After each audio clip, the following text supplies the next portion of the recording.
2017 সালের 19 এপ্রিল দিনাজপুর সদরের গোপালগঞ্জের যমুনা অটোমেটিক রাইস মিলে ভয়াবহ বয়লার বিস্ফোরণে দগ্ধ হয় 23 জন শ্রমিক। তাদের মধ্যে হাসপাতালে চিকিৎসাধীন অবস্থায় 19 জন শ্রমিক মারা যায়।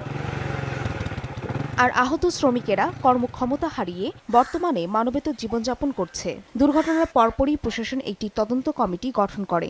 ঘটনার পর তৎকালীন শ্রম ও কর্মসংস্থান প্রতিমন্ত্রী মোহাম্মদ মুজিবুল হক দিনাজপুর সফরে এসে নিহত প্রত্যেক পরিবারকে 2 লাখ টাকা প্রদানের ঘোষণা দেন। সেই প্রতিশ্রুতি আজও বাস্তবায়ন হয়নি। সরকার যেগুলো প্রতিশ্রুতি দিছিল কিছুটা বাস্তবায়ন করছে, আরো যেগুলো দিছিল ওগুলো বাস্তবায়ন করতে পারেনি। অভাব অনটনে আছি, তারপর মিল মালিক কোনো খোঁজ খবর নেয়নি। 3টা ভাই মারা গেছে, আর আমি তো মনে করেন পঙ্গু, তা আমার তখন চলার মতন কোনো ক্যাপাসিটিও নেই, কিচ্ছু নাই। তো আমি এখন কি করে খাবো?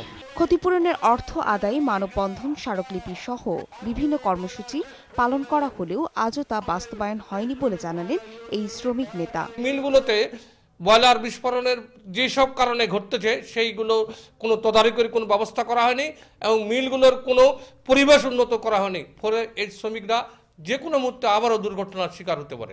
এদিকে চালকল মালিক গ্রুপের নেতাদের দাবি, বয়লার বিস্ফোরণ এড়াতে প্রশিক্ষণপ্রাপ্ত বয়লার অপারেটর পর্যায়ক্রমে নিয়োগ দেওয়া হচ্ছে। যারা বয়লার অপারেটর করে তাদেরকে আমরা বিটাক, তারপরে বয়লার অধিদপ্তর, এদের সহায়তায় একটা ট্রেনিংয়ের ব্যবস্থা করি।